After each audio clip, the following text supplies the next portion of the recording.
that I filed got even a committee hearing, which I think I can definitively say there was nobody else in the building that had that same problem. But win or lose on any of those issues, a huge focus of mine was to bring my constituents into the back rooms at the Capitol, into the conversation, into that place, so you all knew what was happening, when it was happening, why I felt like it was happening, and bringing, in my opinion, some much needed and long overdue transparency to the grassroots around the entire state. So that's, getting into kind of the first of the year, that's what really compelled me to file the rules amendment that really kind of started the whole session off with some fireworks. So on organizational day, I filed to change a rule. I mean, you guys talk about rules with the GOP. We've got a whole host of rules at the Capitol. So there are votes that we take at the Capitol that you guys have no idea or no way to track how we voted on certain things. There's amendments to bills and things like that those votes don't get recorded in a place where you guys can see that, and I think that's wrong. And today the rule says that if I want a vote recorded in that journal, if it's not otherwise going to be recorded, I have to have 6 friends stand up with me and say, we agree with Shaw that we want that vote recorded. And I think that's really silly. There's 40,000 people out here that I represent, and thousands of people that elected me into my seat, just the same as everybody else in that House chamber. If I feel like an issue or a vote is going to be important for you all, I don't need anybody else in that room to second me on that vote, on that request for that to be recorded. So I threw an amendment saying, hey, if I stand up or if anybody else singularly stands up and says, I want a recorded vote on this upcoming vote, nobody else should have to second that. That's very pro-transparency, and that deeply offended the people in that room and primarily the leadership in that room. And that got met with a whole lot of hostility. And even though ultimately that rule amendment didn't pass, obviously, what leadership can't do is prevent me from being transparent tonight and kind of peeling the curtain back even just a little bit more than what I have been on some of the things that happened this session. And so that's what I'm going to talk about today. Green energy was obviously a big topic out here. It became a big topic across the state. It became a very contentious topic inside the Capitol, far more than it ever was in recent years. Multiple bills trying to regulate the industrial wind industry were toyed with all session, but virtually nothing happened. I was invited and kind of included in a small group of representatives to hash out some final language that the House was going to present on the House floor for a vote. And I know some of you know some of that language, and we voted on that and what have you, but what maybe wasn't well known at the time is kind of what happened behind those closed doors. So there's half a dozen, maybe 10 of us that were kind of invited into and for whatever reason, I was included in that, and I was grateful for that. So in the chamber, when we're sitting in the chamber, you're looking at whoever's sitting in the speaker's desk. If you go out the back of the chamber, if you go one way, you'll hit the speaker's office. If you go the other way, you'll hit the floor leader's office. The floor leader's office has a conference room right to the side of it. So we're talking 30 feet between the chamber and this conference room. So what happened was, for a couple of days, the 6 to 10 of us were in this conference room hashing out and trying to work out language for that wind setback bill. But conveniently, they did all of that while floor session was going on. And there's votes on the floor and bills are being heard and all of that. So every time they would open up a vote on the floor, we would all have to stop what we're doing, rush into the chamber, cast our vote, rush back. Very, very inconvenient to either be super paying attention of what's going on the floor and or being really invested in the conversation of how we're trying to get this wind setback bill language defined. Still didn't miss a vote. I mean, we went in and out. I would have much rather stayed until midnight after, for 2 nights until we got done with floor time and worked on this bill. But so what I was grateful for was, in those conversations, somebody would have an idea and say, hey, what about this part of the language, or let's tweak this or that. Almost every single time there were a couple of guys in there that would look at me and say, what do you and the grassroots think of that? What is the grassroots, where do they land on that particular part of the issue? So they were deferring at least to my feedback on what you all and what the overall grassroots people across the state, where we landed on that particular item or what have you. And so going through those conversations, you can imagine the personalities in the Capitol to begin with, and now you've got 6 to 10 personalities confined in a conference room trying to hash out a very contentious topic. So it got a little wild, but afterwards, I received multiple compliments from people in that room and others, even in leadership, that heard kind of how that went, that I acted in good faith the whole time, and I never budged on if I said yes to something or no to something. I never went flip-flopped on that, right? So I want you all to know that I never wavered on exactly what I told them I was or was not going to do. And even in that, so part of that conversation was, I knew wherever that language landed, I wasn't going to be ultimately okay with it. But there was going to be a minimum standard that it had to be above for me to vote yes for it. And I finally told them after a day or so of hashing this out, I was like, listen guys, if you drop below this like very basic minimum standard, I will not vote for this bill.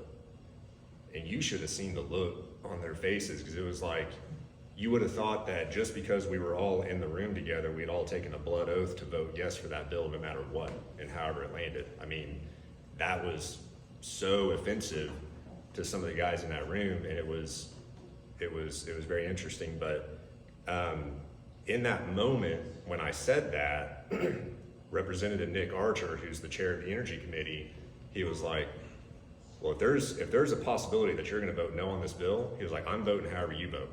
Don't care. Don't even care what the rest of the language is. I'll vote however you vote.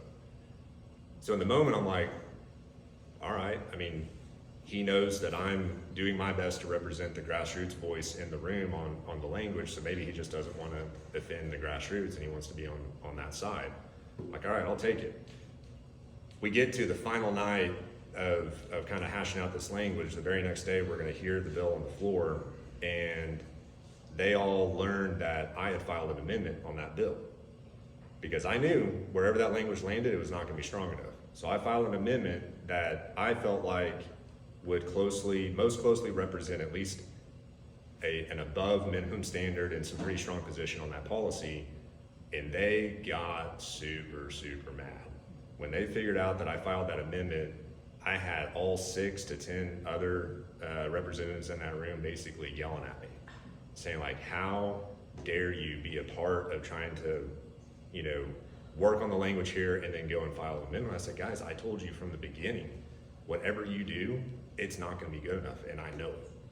This is what my people back home want, and this is what I'm going to do. And so even through that, told them, I was like, I'm not budging on throwing the amendment. The amendment's going tomorrow.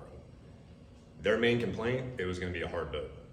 They didn't want to go on the record with a hard vote on language that they knew was going to be strong, that they couldn't support. That was their main complaint, which I have absolutely no tolerance for. What we do down there is cast hard votes every single day. So in that moment though, when they learned that I was going to throw that amendment, Nick Archer completely flipped and said, hey, guess what? I'm going to do everything that I can to kill this bill tomorrow, 100%. I'm going to kill all of it. And he filed an amendment later that night. And apparently, and I don't know this for sure, but I'm fairly certain there was a major disagreement with leadership in him filing that amendment. And there was a very, very contentious conversation that happened that morning, and ultimately Archer didn't hear or didn't move his amendment. My amendment was the only one that was heard. So, but he completely flipped on that and went completely against all the language that was being proposed. Even more so later in session, when we took the other Senate bill that came over on the wind topic, which was super weak bill. It was nothing more than an industry request bill. We changed the language to be stronger based on what we had already done in the House. Nick Archer stood up and debated against that bill and called it communistic. that we were all communists for basically trying to put together a strong bill regulating the wind industry. So completely went off the rails there. And then we close out the session with that wind bill with Senate Pro Tem Paxton. That was the last hope that we had, and he killed it, supposedly based on a rules technicality, but then really kind of admitted that he could have hurt the bill if he wanted to. So that's where we landed on zero getting done with wind regulation. Solar, we had a bill that was going to regulate solar panels or large-scale industrial solar on CLO lands. That passed both chambers, went to the governor, and he vetoed it, which is another indicator of all the above energy Governor Stitt, all in with industrial wind and solar no matter what. So he vetoed it.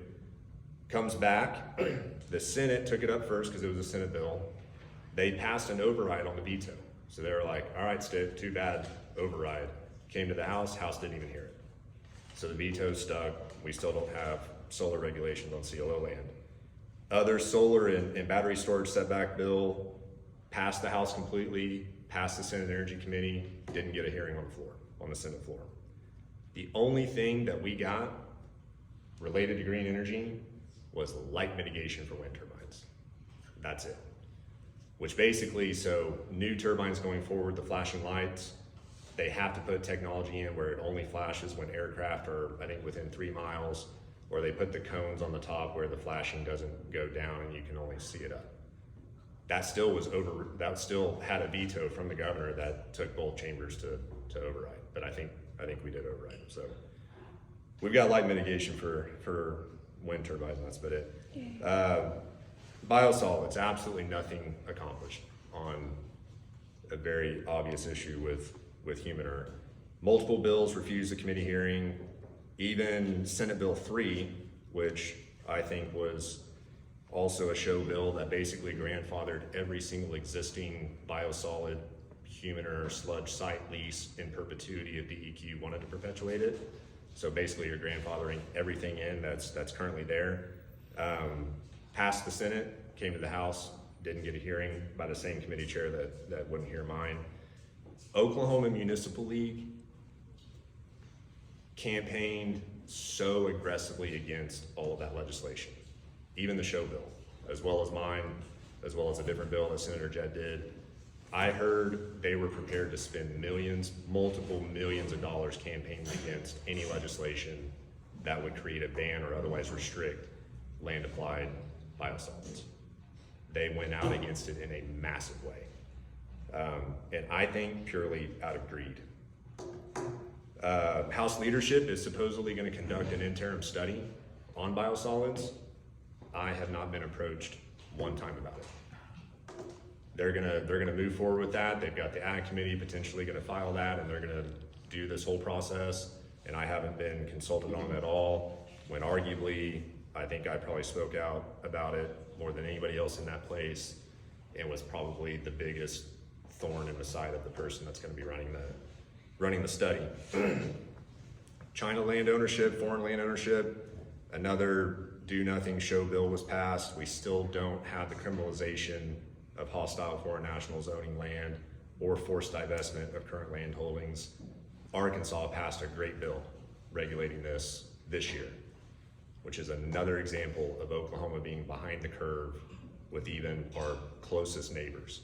And they also Arkansas passed a ridiculously good wind energy setback bill, wind turbine setback bill. If you go read that, I need to read it some more, but it's really good. The budget, just overall state budget, is an absolute hot mess.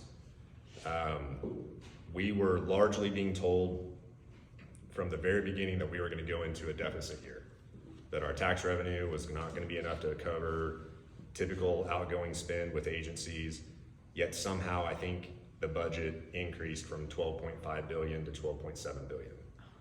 So it still increased a couple $100 million.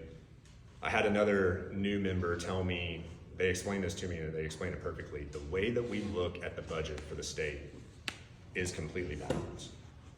We spend the whole first part of session, the first probably 2/3 of session, working on legislation and getting legislation passed, many of which are gonna cost taxpayers a ton of money. And then at the end of session, we then define the budget and try to figure out how to make the budget work with all this junk that we just passed that's gonna cost billions of dollars. We should be looking at how much money do we have in the state to work with this year, and then go fit legislation within that. It's absolutely backwards, and they explained it perfectly. Especially with the budget, get into the latter part of session, this is when they start talking about the House competing with the Senate, competing with the governor, and vice versa, and all this horse trading that goes on where, yeah, I'll give you this bill, but we'll kill this one and do all of that, which is insanity when we're talking about bills that could be potentially constituent request bills or constituent-led bills, and they're gonna kill it just because of some horse trade that they're trying to do to get their agenda accomplished, and the governor is absolutely involved in that process. NDAs, still kind of on the budget item, NDAs for public officials, I believe should be illegal. If we work for the public and somebody's telling us that we can't tell you what they're gonna tell us, that is fundamentally wrong. And what we saw was I think with that smelter plant that's going in Inola, there's a joint committee between the House and the Senate. I don't know for sure, but I've heard that those guys knew about that project upwards to 12 to 18 plus months ago. Yet, here at the very end of session with 2 weeks left to cast a vote, that's when everybody else figures out about it. And that's $255 million that we approved, that I voted no on, but everybody else approved legislatively to appropriate to that, plus probably another $500 to $750 million in other incentives. But those NDAs are I don't understand it. Our state agencies, I got so much insight into how those agencies run. I mean, you hear about the fraud and the waste and the abuse and the corruption within agencies. Seeing it even a little bit firsthand in this first session was shocking. They run their agencies, virtually every single one of them run them like a for-profit business. Their whole goal is to grow the agency and to grow the service and to grow the funding and to do all this and get more head count, yada, yada, yada. I mean, going into this session when largely everybody's like, we're not gonna have enough money, we're going into a deficit. The A&B subcommittee that I was on, I don't know, maybe 10, 12 different agencies came to us. Maybe 2 were asking for flat budgets, the rest were asking for more. And everybody knows where we're at money-wise. It's absolute insanity. And I would argue a lot of the programs and services offered in those agencies, and maybe even some of the agencies in and of themselves, don't even deserve taxpayer money to begin with. They don't even fit the definition of, is this a core function of government? It's not. They've completely exploded into areas that they don't even belong. Behavior, just general behavior. Inside the House and Senate chambers, wow. So, some of you may, when I'm on the floor, sitting on the floor, my desk is literally right next to all the Democrats, okay? So, we started off session and I was like, this is gonna get a little rowdy and it's gonna get a little crazy. I'm literally from here away from the Democrat minority leader, Cindy Munson. So all the traffic with them and all the chatter is right next to me. It was, you kind of know and you suspect that the Republican leadership will cut deals with Democrats from time to time for whatever reason.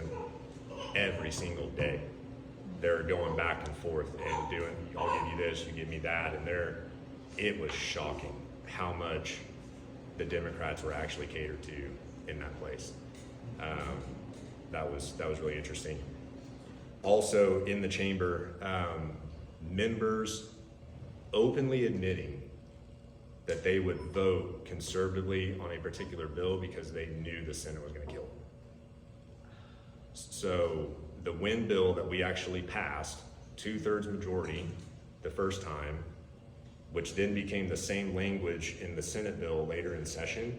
Well, now all of a sudden, we went from 2/3 majority voting yes on that bill to that initial Senate bill coming over, and it failed. So I'm walking around and I'm asking a couple of guys like, why did you just vote no for that? You voted yes before. And they're like, oh shoot, we knew the Senate was gonna kill it. That's why I voted yes before. I don't want it to pass now. All right. Also, a couple weeks before session ended, I think we were in deadline week. We broke for dinner, so we had like an hour and a half recess.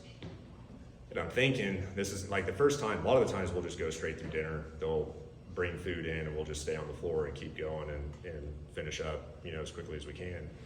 But on that particular day, they broke for dinner for whatever reason. I'm thinking in my mind, I'm like, you give these people after a long day, an hour and a half break, and then we're coming back. I was like, it's gonna get a little interesting. I finally stopped trying to count how many people were openly, recognizably intoxicated on the floor. And you hear about that stuff, like, right? Like you hear about it like in DC, you hear about it here, and it's like, but to see it and to see the number of people that happens, or guys saying, hey, I need to go back to my office and get a drink, whatever. That was on display in a huge way in the Senate last Thursday. So did anybody track what was happening last Thursday in session a couple weeks ago? So we started, that was like the final day of session. Governor vetoed all the stuff that he vetoed, which was like a record-setting number of vetoes. And then Thursday was gonna be the day that we were all gonna hear those vetoes and figure out which ones we were gonna override. The very first bill that we decided to act on to override the veto was a Chris Kennedy bill in the House.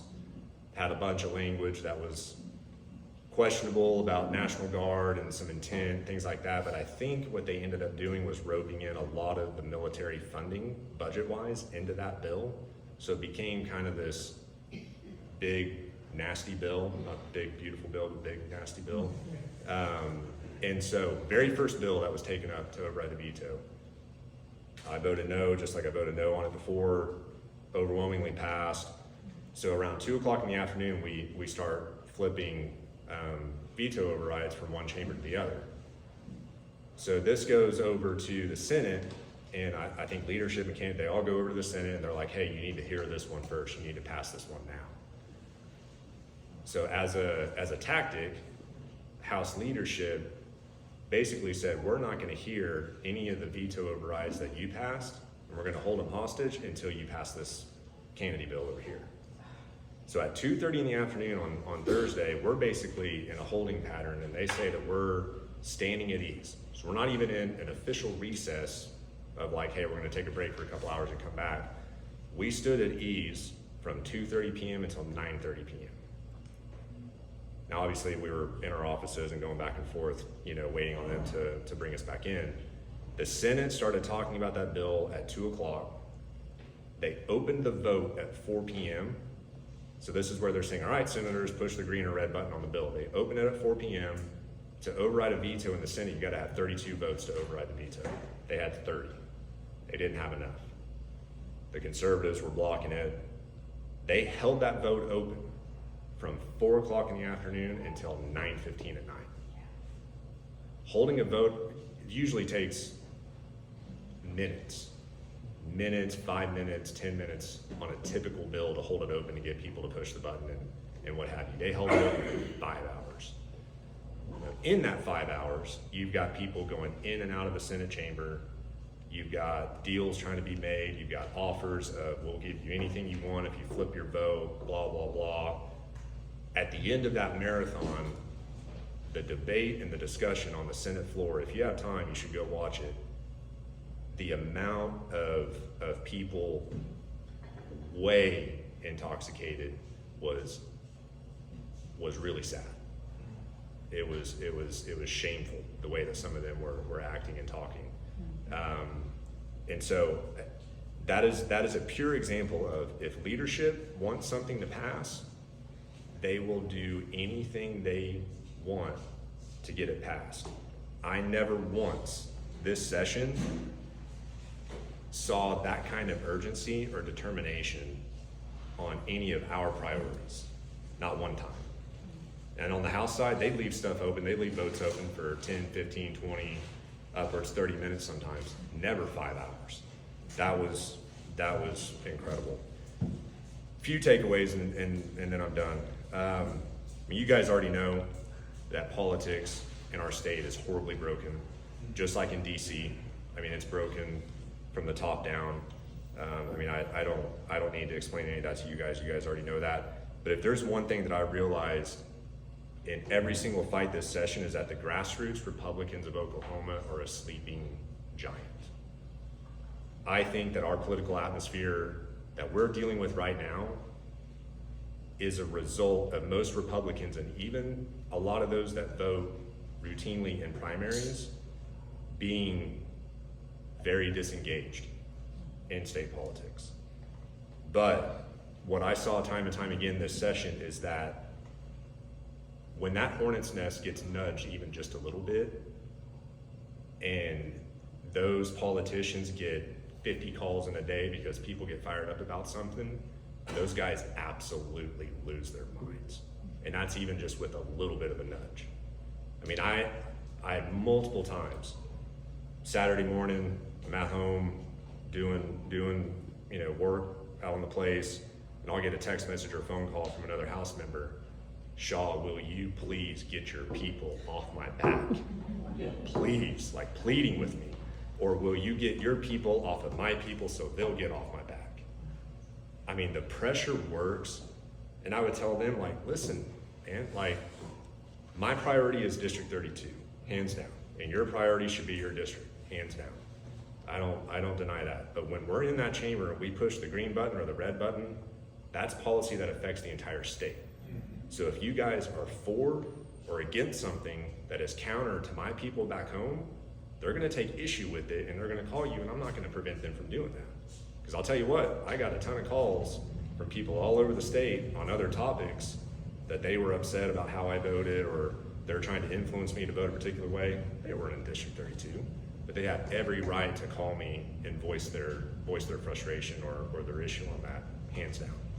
But it was actually kind of fun when they would call me like, please get them to quit. And they lose their minds because their number one goal is getting reelected. And when they feel threatened by that, they freak out. So nothing's gonna change down there unless we change it. I mean, I witnessed that firsthand this year. That's why your involvement and your activism is so critically essential, especially this group. And that's why I'm making it my personal mission to join you guys in whatever it takes to wake up that sleeping giant. Because I saw a little bit, just a little bit of what a little bit can do, and it goes a long way. So I think we can change the culture of that building, but it's gonna take every single one of us to do it. You guys ready to do it? Yes. All right.